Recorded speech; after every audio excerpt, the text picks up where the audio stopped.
Parasitism से।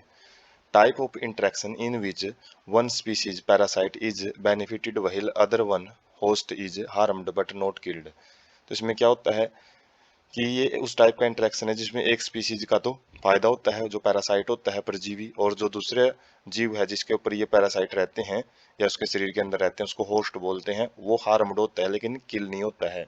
जैसे हमने प्रीडिएशन में देखा था कि वहां पे भी पॉजिटिव नेगेटिव टाइप का इंटरेक्शन था, लेकिन वहां पे जो जीव है एक जिसका हार्म हो रहा था वो लोस्ट हो रहा था, उसकी डेथ हो रही थी। यहाँ पे वो उसकी डेथ नहीं होती है। स्पेशल अडेप्टेशन इवोल्व्ड इन पैरासाइट। पैरासाइट में कुछ स्पेशल प्रकार की अनुकूलताएं पाई जाती हैं। सबसे पहला क्या, loss of unnecessary sense organ. उनके पास ज्यादा सेंस ऑर्गन नहीं प्रेजेंट होते हैं। सेंस ऑर्गन क्या होते हैं, जो आई वगैरह होते हैं, जो हमको एनवायरनमेंट से रिलेटेड सेंस करके इन्फॉर्मेशन देते हैं।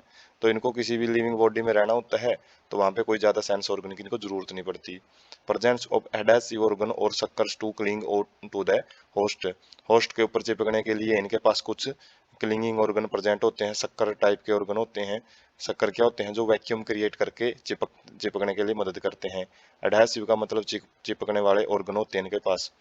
Loss of digestive system and high reproductive capacity. इनके पास डाइजेस्टिव सिस्टम भी नहीं होता, क्यों?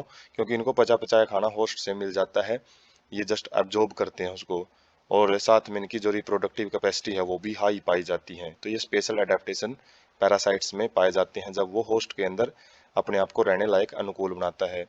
Many parasite have evolved to be host specific.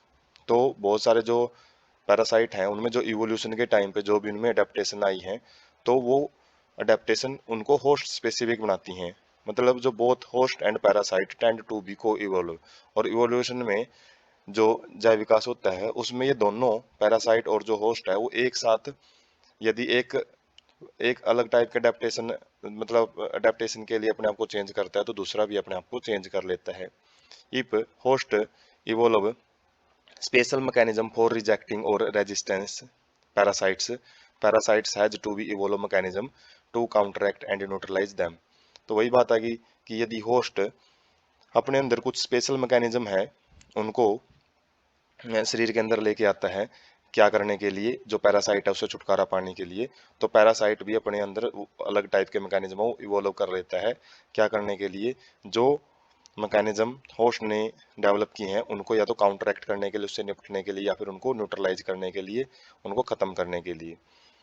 Life cycle of parasite involve one or two intermediate host और vector to facilitate parasitization of its primary host. तो life cycle है, जो जीवन चक्र होता है पैरासाइट का, उसमें हो सकता है एक होस्ट हो या फिर मतलब एक से ज़्यादा दो इंटरमीडिएट होस्ट भी हो सकते हैं जिनको वेक्टर भी बोलते हैं। और वो क्या करते हैं, पैरासाइटिज्म में मदद करते हैं, मतलब उसको पैरासाइट को एक जगह से दूसरी जगह पहुंचाने में मतलब मदद करते हैं, पैरासाइट प्राइमरी होस्ट के पास पहुंचाने में। जैसे एग्जांपल है ह्यूमन लीवर फ्लूक होता है, जो एक ट्रीमेटोड पैरासाइट होता है, जो प्लेटफॉर्म में आते हैं ये चपटे कृमि। Depend on two intermediate host. तो ये दो इंटरमीडिएट होस्ट के ऊपर डिपेंड करता है, एक होता है स्नेल और एक होती है fish, to complete its life cycle. तो ये ह्यूमन के अंदर तो आता है, लेकिन इसके पहले ये पहले स्नेल में आता है, फिर फिश में, और फिर ह्यूमंस में आता है। Malarial parasite needs a vector mosquito to spread to other host. तो जो मलेरिया का पैरासाइट होता है उसको एक वेक्टर, एक वाहक की जरूरत होती है, जैसे मच्छर उसको एक जीव से दूसरे जीव में पहुंचाने का काम करता है। Harm to you host, host को ये पैरासाइट क्या नुकसान पहुंचाते हैं। बेनिफिट तो हमने देख लिया इनका कि खाना पानी वगैरह लेते रहेंगे, ये अलग अलग ढंग से वो लोग होते हैं। लेकिन जो नुकसान है होस्ट को वो क्या क्या देखने को मिलेगा, रिड्यूस सर्वाइवल, मतलब उसके जीवन, जो जीवन का जो एक उसका जीवन जीने की जो उसकी दर है, ग्रोथ है, रिप्रोडक्शन और पॉपुलेशन डेंसिटी है, उनको ये कम कर देता है। Might render more vulnerable to predation by making it physically weak. और ये शरीर शारीरिक रूप से होस्ट को कमजोर बनाता रहता है और जिससे कि फाइनली उसकी डेथ भी कर सकता है। ये पैरासाइट का एग्जाम्पल हम पिक से समझने की कोशिश करेंगे। जैसे यहाँ पे एंगोज्ड फीमेल है, और एंगोर्ज्ड फीमेल क्या होते हैं, ये स्पेशल प्रकार के जो कीट होते हैं, पैरासाइट होते हैं, जो कि खाना खा खा के फूल जाते हैं। ठीक है, तो एंगोर्ज्ड का मतलब होता है ईट ईट कर करके स्वेल करना। तो ये जब एग लेइंग करते हैं तो एग है जो वो लार्वा के अंदर डेवलप होएगा, और लार्वा है वो किन के अंदर जाएंगे, बर्ड्स के अंदर, माइस के अंदर, और इन्हीं के जरिए जो ये अलग टाइप के होस्ट में चला जाता है। जैसे हॉर्स के अंदर होस्ट अलग अलग हो सकते हैं यहाँ पे, और इसकी जो निप स्टेज होती है जो अडल्ट जैसी सिमिलर होती हैं, तो उस स्टेज में ये किसी भी एनिमल्स के ऊपर, ह्यूमंस के ऊपर भी ये पैरासाइट के रूप में वहाँ पे रह सकता है। उसके बाद ये आगे अडल्ट मेल और अडल्ट फीमेल जब ये बढ़ जाती हैं तो उसके बाद ये होस्ट अलग अलग चेंज कर सकता है। उसके बाद नेक्स्ट फिर ये कहाँ पे जाएगा, हम देख सकते हैं जैसे ये सर्कल घूम रहा है तो उस केस में ये अलग अलग सीजन के अंदर भी जा रहा है। जैसे समर के अंदर ये बर्ड्स को और माइस को ज़्यादा अटैक करता है। उसके बाद ये जो फाल होता है उस केस में जो अडल्ट मेल और अडल्ट फीमेल हैं ये मैच्योर हो जाते हैं और ये अलग अलग होस्ट के अंदर पाए जाते हैं। विंटर के अंदर कोई स्पेशल यहाँ पे होस्ट नहीं है, और उसके बाद जैसे स्प्रिंग सीजन आएगी तो ये फीमेल है वापस एग लेइंग करती है, फिर लार्वा बनता है, फिर लिम्फ बनता है, फिर अडल्ट मेल और फीमेल बनते हैं। तो ये होस्ट चेंज कर सकते हैं, एक से ज़्यादा होस्ट इनके इंटरमीडिएटरी होस्ट हो सकते हैं। तो ये पैरासाइट को हम टिक से यहाँ पे क्लियर कर सकते हैं, पैरासिटिज्म को।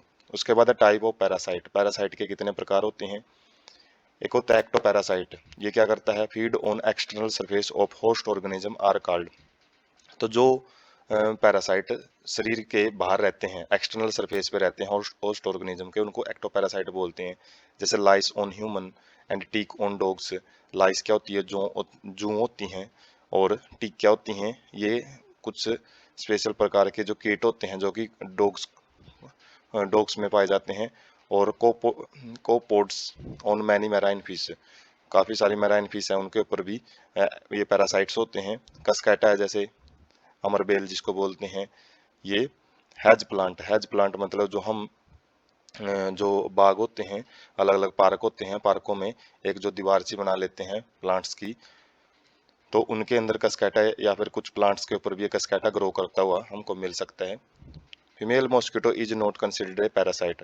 जो फीमेल मॉस्किटो होता है वो पैरासाइट नहीं कहलाता, वो एक वेक्टर होता है जो कि क्या करता है, जो मलेरिया के पैरासाइट को एक जगह से दूसरी जगह पर पहुंचाता है। और इसको पैरासाइट क्यों नहीं बोलते, क्योंकि वैसे ये ब्लड को तो सक करता है, लेकिन ब्लड की इसको खाने के लिए जरूरत नहीं पड़ती, ये रिप्रोडक्शन के लिए यूज करता है ब्लड को, तो इसलिए पैरासाइट की कैटेगरी में नहीं आता है। उसके बाद एंडोपैरासाइट। एंडोपैरासाइट क्या करते हैं, inside the host body at different site. ये शरीर के अंदर रहते हैं अलग अलग जगह पे, जैसे liver, kidney, lungs, red blood sales.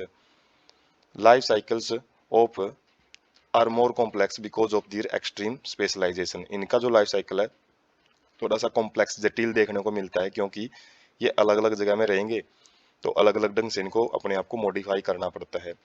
Morphologically and anatomically features are greatly simplified while emphasizing their reproductive potential.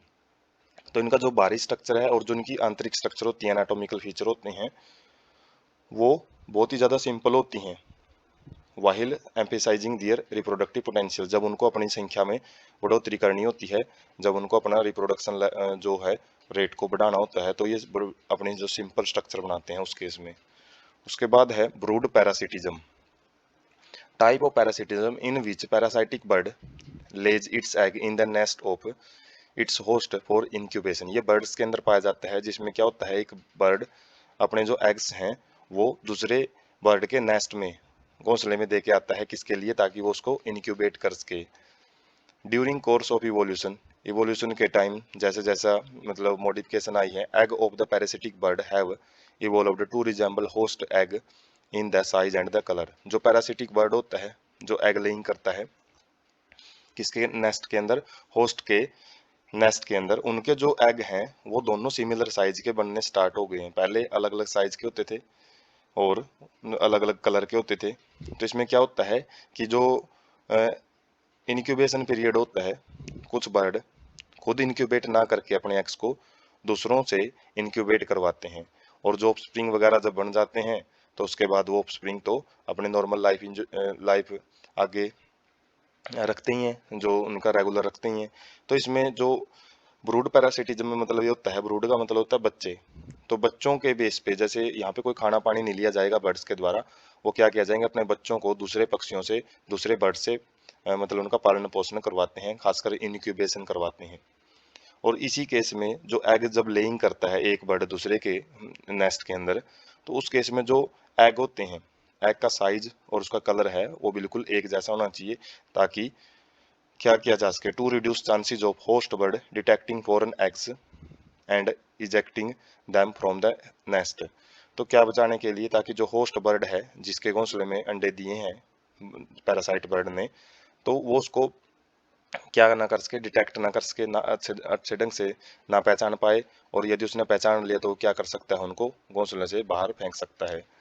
जैसे एग्जाम्पल है, during breeding season cuckoo lays egg in the crow's nest. जो कोयल होती है, कोयल अपने अंडे है वो कौवे के घोंसले में छोड़ती है, ताकि जो कौवा है उसको क्या कर सके, इनक्यूबेट कर सके। तो जैसे हम देख सकते हैं ये कोयल है, और कोयल अपने जो एग हैं वो जब क्रो के नेस्ट में देती हैं, तो इनका जो कलर वगैरह साइज वगैरह होता है, वैसे यहाँ पे थोड़ी सी डिफ्रेंसिएशन जरूर है, लेकिन जो ये एग हैं क्रो के हैं और ये एक एग है वो कोयल का है, और ये इन एग के साथ में ही जो क्रो है इनको इनक्यूबेट कर देता है। मतलब जब इनमें से, जब कोयल का बच्चा जब इसमें से बाहर निकलता है, तो तब पता लगता है क्रो को कि ये अलग ही टाइप का जीव है। वैसे तब तक उसको पता नहीं लगता कि भाई ये किस बर्ड के एग हैं, उसको लगता है कि ये उसी के एग हैं, तो उसकी वजह से वो इनक्यूबेशन कर देता है।